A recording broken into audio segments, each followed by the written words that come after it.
मैं रियाज सर अपने channel डेनेमाइट series के माध्यम से अपने ग्रामीण क्षेत्र के एरिया के बच्चों को कुछ बताने जा रहा हूँ। कल मैंने बताया था आयत का, मैंने क्षेत्रफल भी बताया था, परिमाप भी बताया था और उसके विकर्ण की लंबाई भी बताया था। तो मुझे विश्वास है कि आप लोगों ने पढ़ा होगा और मुझे बहुत खुशी है कि आप लोग मेरे चैनल को देख रहे हैं।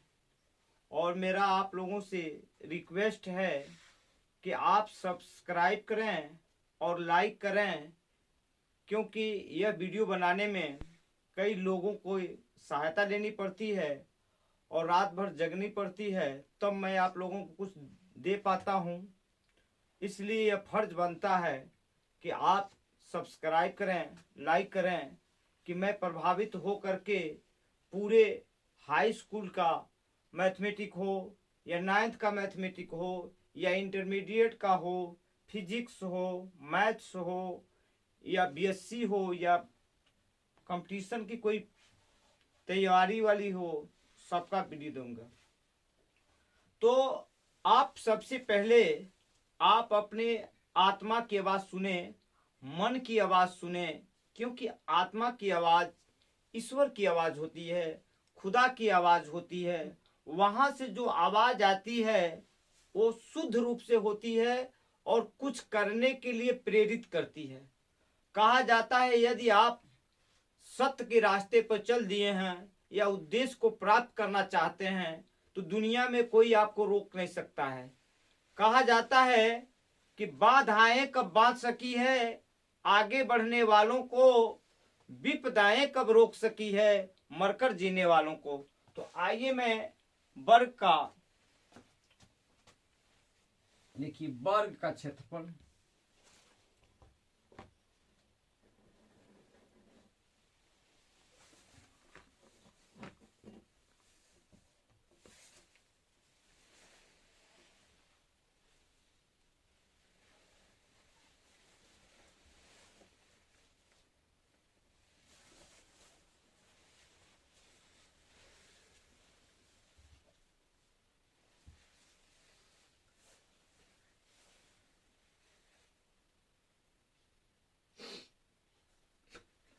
कल मैंने आपको आयत के विषय में यह बताया था कि आयत में लंबाई और चौड़ाई भिन्न भिन्न होती है, लेकिन ये वर्ग कुछ भी नहीं है बल्कि यह आयत का एक स्पेशल रूप है। यहाँ लंबाई और चौड़ाई आपस में बराबर हो गई है, क्योंकि वर्ग की सभी भुजाएं आपस में बराबर हुआ करती हैं। इसलिए हम यल की जगह पर बी लिखें या बी की जगह पर यल लिखें तो ये आयत का एक स्पेशल रूप है, क्योंकि हम उसका जो एरिया जानते थे वो लंबाई गुणे चौड़ाई हुआ करता था, लेकिन अब लंबाई और चौड़ाई आपस में बराबर हो गई है। इसलिए हम यल इजकल टू बी या बी इजकल टू यल, तो हम यल की जगह पर बी भी लिख सकते हैं और बी की जगह पर यल लिख सकते हैं। मैं यल लिखना पसंद कर रहा हूं, तो ये हो जाएगा यल स्क्वायर, जिसको हम वर्ग कहते हैं। अर्थात ये शो कर रहा है, दिखा रहा है कि यदि हम वर्ग का क्षेत्रफल निकालना चाहते हैं तो जितनी उसकी लंबाई होगी यदि हम उसका वर्ग कर देंगे तो उसका क्षेत्रफल निकल जाएगा। तो यहां यल को यदि हम भुजा कह लें एक भाषा में, तो भुजा का ये वर्ग हुआ, अर्थात वर्ग का जो क्षेत्रफल निकल कर आया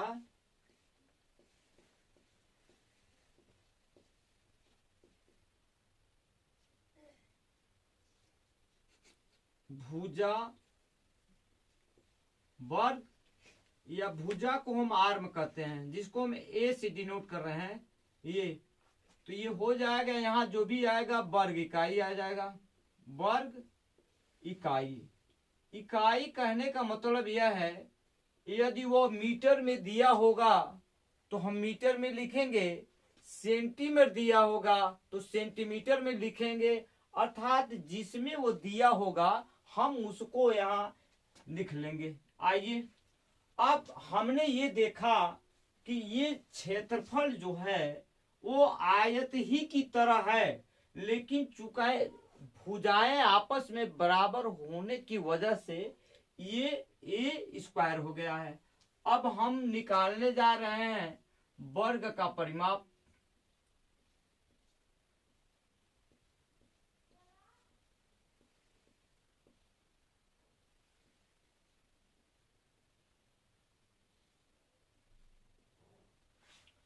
तो वर्ग का परिमाप भी यह स्पेशल केस है, किसका? आयत का। तो उसमें ये होता था, इस तरह भी देख सकते हैं फिगर के माध्यम से भी, और वहां का सूत्र प्रयोग करके मैंने बताया था कि परिमाप माने परि माने बाहर, माप माने मापना, अर्थात बाहर की भुजाओं की मापना। मैं ये परिमाप हुआ, यहां से आप चले यहाँ यहाँ यहाँ, माने जहां से आपने चला है वहीं अगर पहुंच जा रहे हैं तो यूं यूं यूं यूं। तो अगर हम इसको यल लिखें तो ये भी यल, ए भी यल, ए भी यल। तो परिमाप माने बाहर की भुजाओं के योग, तो ये हो जाएगा L plus L plus L plus L, अर्थात ये कितना हुआ? 4l। और यल क्या है भैया? भुजा है। और इसका लिखेंगे 4, ए लिख दीजिए भुजा अगर हो, या यल लिख दीजिए, और यहाँ इकाई लिखना पड़ेगा। इकाई का मतलब जो दिया रहेगा वो दिया रहेगा। और वर्ग के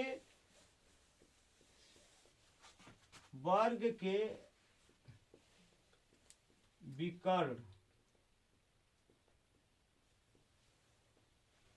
वर्ग के विकर्ण की लंबाई, कुछ नहीं करना है हमें, चूंकि इसकी लंबाई और चौड़ाई आपस में बराबर हो गई है, तो हम यूं कर सकते हैं कि वहां होता था लंबाई का वर्ग धन चौड़ाई का वर्ग, यहाँ दोनों बराबर हो गए हैं तो लंबाई का वर्ग, अब ये हो जाएगा 2l स्क्वायर। अगर यल का वर्गमूल निकालेंगे तो हो जाएगा यल करड़ी में 2, अर्थात विकर्ण की लंबाई बराबर हो जाएगा यल करड़ी में 2। ये तो मैंने आपको दिखाया। इस तरह मैंने देखा कि वर्ग का क्षेत्रफल जो होता है, जितनी उसकी एक भुजा दी गई रही है उसका यदि हम वर्ग कर दे रहे हैं तो उसका क्षेत्रफल निकल जाएगा। यदि परिमाप में निकालना चाहता हूं तो जितना भुजा दिया हो उसमें यदि हम 4 का गुणा कर दें तो वर्ग का परिमाप निकल जाएगा। यदि विकर्ण की लंबाई हम जानना चाहते हैं तो 2 जो लंबाई दिया हो उसको कड़ी में रख लीजिए, तो ये आपका निकल करके ये वर्ग के विकर्ण की लंबाई निकल जाएगा।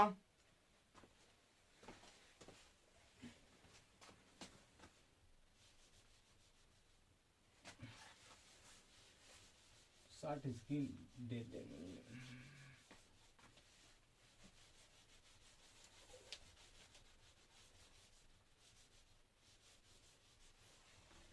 जैसे मान लीजिए एक वर्ग है,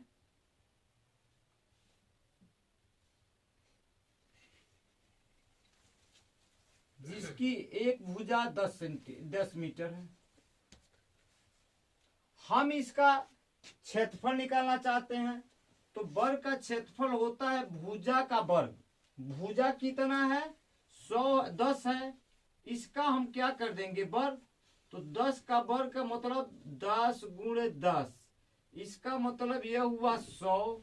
मैंने कहा कि वर्ग इकाई होगी, चूंकि मीटर में है तो हम वर्ग लिख देंगे और इकाई का मतलब जो मीटर में है तो मीटर में लिख दीजिए आप एक चीज और लिख सकते हैं इस तरह 100 लिख करके, चूंकि वर्ग को आप स्क्वायर में भी चाहे इंग्लिश में भी लिख सकते हैं। तो आपने देखा सीधे जो है वर्ग का क्षेत्रफल निकला, उसके भुजा का हमने वर्ग कर दिया।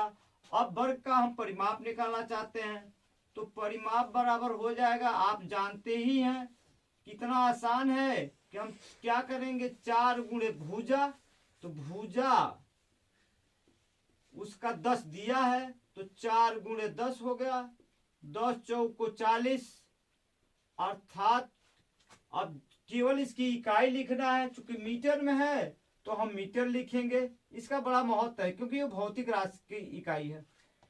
फिर यदि हमको उसकी विकर्ण की लंबाई निकालनी है तो हम कर लेंगे क्या भैया, विकर्ण की लंबाई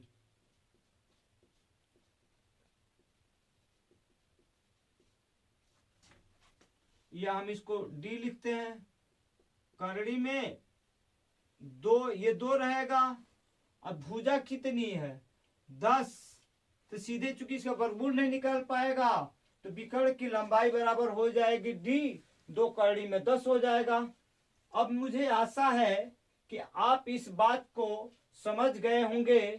अब मैं वृत्त का क्षेत्रफल निकालना चाहता हूं, वो बहुत ही आसान है और बहुत ही इंपॉर्टेंट है, क्योंकि मैं चाहता हूं कि आप जब तक आप अवधारणा को, कंसेप्ट को नहीं समझेंगे तब तक सवाल लगाना बड़ा मुश्किल हो जाएगा। इसलिए हम चाहते हैं कि वृत्त, आइए सबसे पहले में समझें कि वृत्त क्या है। अब इसका क्षेत्रफल निकालिए। जैसे आप एक बिंदु लीजिए और बिंदु पर जो है आप एक निश्चित त्रिज्या लीजिए और इसको घुमा दीजिए, और ये सेंटर है।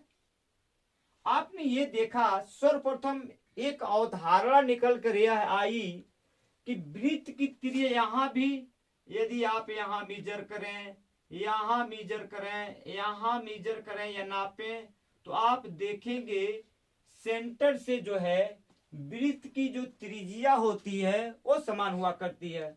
तो आप ये देखें, सर्वप्रथम अगर हम डायमीटर निकालना चाहते हैं, व्यास निकालना चाहते हैं, तो व्यास की एक परिभाषा ये उभर कर सामने आई कि जो वृत्त के केंद्र से जो जीवा जाती है वो व्यास होता है। और व्यास बराबर आप देखेंगे, अगर आप देखेंगे तो व्यास बराबर होता है, यहां आप देखेंगे आर धन आर, तो आप कह सकते हैं व्यास जो है 2 गुणे त्रिज्या, 2 गुणे त्रिज्या। आप ये देखिए कि 2r, अर्थात व्यास जब पूछेगा तो उसका आएगा, वो आप क्या कर देंगे, त्रिज्या का 2 गुना कर देंगे। अब वृत्त का क्षेत्रफल निकाला जाए जरा।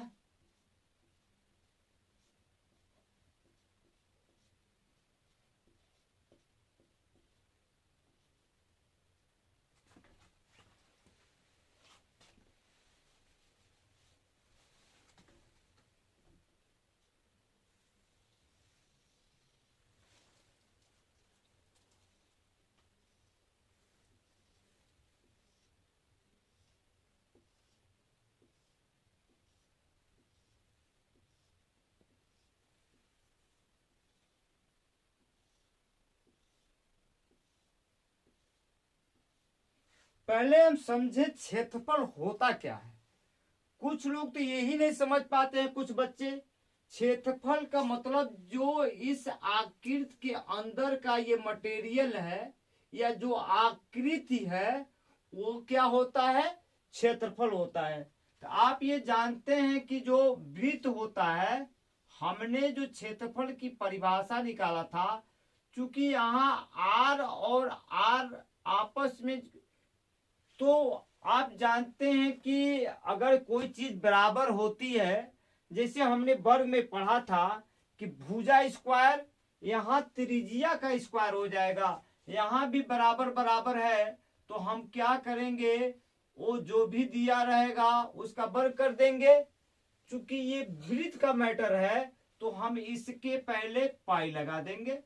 तो वृत्त का क्षेत्रफल हुआ पाई आर स्क्वायर हुआ, और ये जो इकाई होगी वर्ग इकाई लिख देंगे हम।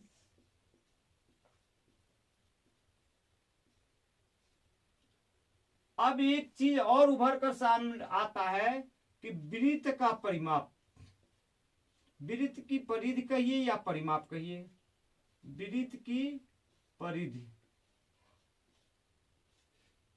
या परिमाप।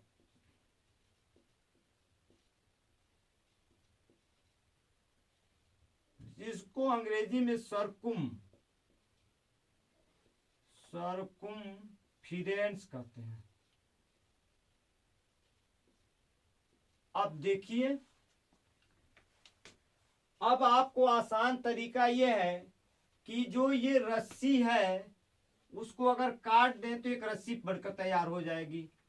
आप क्या करिए, ये जो पाई आर स्क्वायर है, तो ट्रिक यह है कि जो साहब ये ऊपर हैं दो, इनको नीचे उतार दिया जाए, तो सीधे इसी में से निकल कर आएगा कि जब हम इस साहब को आगे करेंगे तो ये हो जाएगा 2 पाई आर, यहां इकाई लिख देंगे, अर्थात वृत्त का परिमाप हुआ 2 पाई आर और क्षेत्रफल हुआ पाई आर स्क्वायर। आर स्क्वायर कि दोनों में पाई है, यहाँ आर स्क्वायर है, ये दो जो लिखे हैं हमने आगे कर दिया है। इस सहारे से मैंने ये प्राप्त कर लिया कि वृत्त का क्षेत्रफल जो है उसी में अगर हम दो आगे कर ले रहे हैं तो वृत्त की परिधि या परिमाप निकल जाएगा। आइए जरा इस पर एक सवाल, पाई का मान जो है 22/7 होता है, जो एक परिमेय संख्या है, लेकिन यदि पाई बराबर 3.14 हो जाए तो ये अपरिमेय संख्या हो जाएगी। तो हम अधिकांशतः क्या करते हैं, पाई का मान 22/7 ही रखते हैं, क्योंकि हमारे सवाल लगाने में आसानी हो जाती है।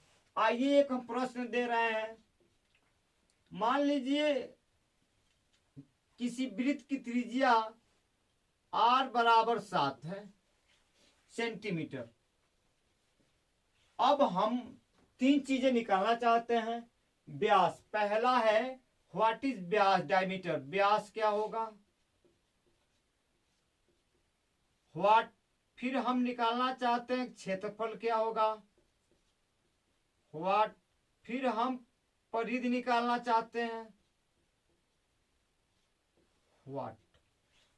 अब हम ये देखेंगे कि व्यास बराबर होता है, डी हम लिखते हैं डायमीटर के रूप में, 2 गुणे त्रिज्या हम लिखते हैं, तो 2, आर का मान 7 है तो 7 दूनी 14, ये कितना हुआ 14 सेंटीमीटर। दूसरा क्षेत्रफल अगर हम निकालना चाहते हैं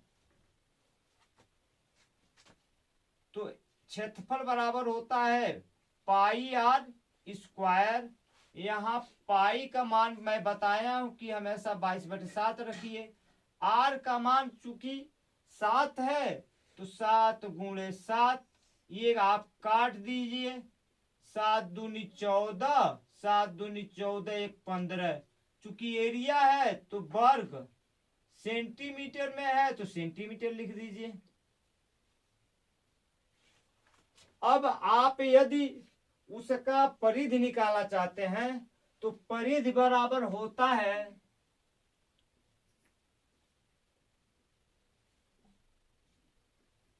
2 पाई आर।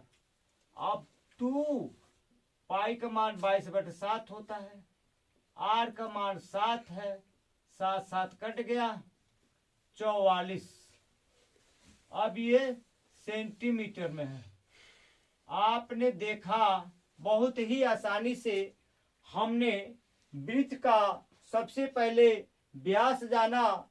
व्यास ये होता है, एक बार और रिपीट कर दे रहा हूं कि वह त्रिज्या का 2 गुना होता है, और वृत्त का क्षेत्रफल जो होता है वो पाई आर स्क्वायर होता है। वृत्त का जो परिधि कहिए या परिमाप कहिए, वो 2πr होता है। मैंने एक सवाल दे करके आपकी समस्याओं को सॉल्व करने की कोशिश किया। इसी तरह यदि अब देखिए, अब मैं किस तरह एक जादुई फार्मूला घनाभ पे चला रहा हूं। जिस तरह आपने क्षेत्रफल पढ़ा, अब यहाँ जो है आयतन की बात होने जा रही है। सबसे पहले आयतन, वो आयतन, आयतन के इंग्लिश होती है वॉल्यूम।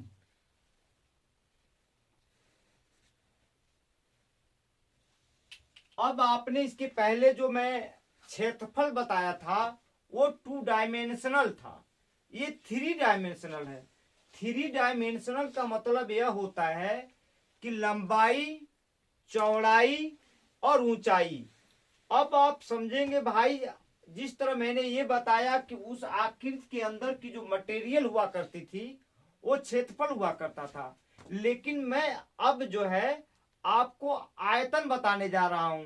अब आयतन का मैं उदाहरण ये दे रहा हूं, आप संतरा खाते हैं ना, तो जो संतरा के अंदर की चीज मटेरियल होती है, छिलका के अंदर जो मटेरियल होती है, उसी को हम आयतन कहते हैं। या आप लोग आलू भी बहुत खाते हैं, तो छिलका निकाल कर जो खा लेते हैं आलू, उसी को हम क्या कहते हैं? आयतन कहते हैं। अब आयतन में ये होगा कि वो चिपका नहीं रहेगा, वो कूदेगा, फुटबॉल की तरह 3 डायमेंशनल हो गया। अर्थात लंबाई होगी, चौड़ाई होगी, ऊंचाई होगी। वहां चूंकि क्षेत्रफल हुआ करता था तो लंबाई और चौड़ाई हुआ। अब यहां जो है एक चीज बढ़ गया है, वो चीज क्या बढ़ा है? ऊंचाई बढ़ गया है। इसलिए यहां क्षेत्रफल 9 कह करके हम आयतन कह रहे हैं। अब आइए, आयतन बराबर होता है क्या? उसके अंदर की चीज पहले हम आयतन जाने, तो आयतन बराबर होता है लंबाई गुणे चौड़ाई गुणे ऊंचाई। अब हम एक चीज और कह सकते हैं कि लंबाई गुणे चौड़ाई को हमने क्षेत्रफल कहा। इस तरह आयतन बराबर ये भी हो सकता है कि क्षेत्रफल गुणे ऊंचाई हो जाएगा। अब ये पैमाना ये बना कि सर्वप्रथम जो है आयतन जो होगा वह या तो लंबाई गुणे चौड़ाई गुणे ऊंचाई, या हम इस प्रकार कर सकते हैं कि क्षेत्रफल गुणे ऊंचाई को हम आयतन कहेंगे। अब आइए, अब ये डिपेंड कर रहा है कि वह उसका शेप क्या है। अगर घनाभ है तो घनाभ में लंबाई, चौड़ाई और ऊंचाई होगी, लेकिन वो बराबर नहीं होती है। लंबाई अलग होता है, चौड़ाई अलग होता है, ऊंचाई अलग होता है। अब स्पेशल जैसे आप मैंने घनाभ कहा, घनाभ का आयतन निकलेगा। घनाभ का आयतन बराबर, अब ये बताइए, वहां हम जो क्षेत्रफल पढ़ते थे तो लंबाई गुणे चौड़ाई, एक चीज इसमें बढ़ा हुआ है और वह है ऊंचाई। क्या है? ऊंचाई। तुरंत हम क्या कर देंगे? ऊंचाई लिख देंगे। अब लंबाई मीटर, चौड़ाई मीटर, ऊंचाई मीटर। अब ये बस यहां आप घन मीटर लिख लें, घन इकाई। अब जिसमें वो दिया होगा उसको हम घन इकाई कहेंगे। अब ये देखिए, मैंने ये फार्मूला आपको होल्ड कराया कि घनाभ का आयतन बराबर लंबाई गुणे चौड़ाई गुणे ऊंचाई हुआ। अब वहां देखिए, वहां परिमाप निकलता था, यहाँ घनाभ का वक्रपृष्ठ निकलेगा। घनाभ का वक्र पृष्ठ। अब देखिए, वहां आता था ना कि आप क्या करते थे, कोष्टक में लंबाई धन चौड़ाई गुणे क्रॉस 2 कर देते थे। अब यहां आप ये करिए, आप ये समझ जाइए आप यहाँ L ले लीजिए, यहाँ B ले लीजिए, यहाँ H ले लीजिए। आप एक बार इस तरह राउंडिंग मार लीजिए, एक बार इस तरह चक्र घुमा लीजिए, एक बार इस तरह चक्र, अर्थात लंब LB। अब आप देखिए, दो कोष्ठ में ऐसे ले लीजिए, LB हो गया। फिर आप ये यूं लीजिए, BH हो गया, धन इस तरह ले लिए, HL हुआ। अब घनाभ का वक्र पृष्ठ, अब ये वक्र पृष्ठ क्या होता है? जैसे अगर कोई संदूक आपके घर में हो, उसको आप कवर करना चाहते हैं, या मान लीजिए हम शर्ट पहने हैं, ये वक्र पृष्ठ है, जितनी हमारी बॉडी को कवर किया है उसी को हम घनाभ का वक्र पृष्ठ कहते हैं। अब वहां भी आपने आयत में देखा, फिर वर्ग में देखा, आपने विकर्ण के लंबाई निकाला। अब यहाँ घनाभ की विकर्ण की लंबाई हम निकालेंगे, घनाभ के विकर्ण की लंबाई, घनाभ की विकर्ण की लंबाई। अब आप ये बताइए, अब यहाँ 3 हो गया है, लंबाई, चौड़ाई, ऊंचाई। तो अब जिस तरह आप निकाला करते थे लंबाई का वर्ग धन चौड़ाई का वर्ग, अब आप बताइए एक चीज बढ़ा हुआ है, और वो क्या बढ़ा हुआ है? H बढ़ा हुआ है। तो हम यहाँ क्या लिख देंगे? H का वर्ग लिख देंगे। अब बहुत ही आसान तरीके से आपने जान गया कि आयतन बराबर होता है लंबाई गुणे चौड़ाई गुणे ऊंचाई, और हम लंबाई गुणे चौड़ाई को क्षेत्रफल कहते हैं। फिर आपने देखा घनाभ का आयतन बराबर लंबाई गुणे चौड़ाई गुणे ऊंचाई आपने देखा। फिर घनाभ का वक्र पृष्ठ आपने देखा, दो कोष्ठ में LB धन BH धन HL देखा। घनाभ की विकर्ण की लंबाई बराबर कड़ी में L square plus B square plus H square. अब अगले टर्म में मैं इसी तरह इसका स्पेशल केस, घनाभ के सभी तरीके कुछ भी नहीं करना है, क्योंकि उसमें लंबाई चौड़ाई आपस में क्या हो जाएगा? बराबर हो जाएगा। तो आगे फिर देखेंगे। और आप लोगों से रिक्वेस्ट है कि इतना मेहनत के बावजूद आप लोग सब्सक्राइब नहीं करते हैं, लेकिन मुझे उम्मीद है कि आप मेरे परफॉर्मेंस को देख करके श्योर ही आप सब्सक्राइब करेंगे और मुझे उत्साहित करेंगे, प्रोत्साहित करेंगे। और मैं आप लोगों के लिए बिना पैसे का इतना मेहनत करके इतना अच्छा तरीके से मैं हर संभव प्रयास करता हूं कि इन गरीबों का, लड़कों का कल्याण हो, जो कोचिंग के पीछे भी दौड़ते हैं, वो जाड़े में उठ करके। अब ये बस कंसेप्ट समझिए, जब तक आप कंसेप्ट नहीं समझेंगे तब तक सवाल लगा ही नहीं सकते हैं। इसलिए इस उम्मीद भरी आवाज से फिर आप लोगों को और इस देशवासियों के लिए जय हिंद, जय भारत।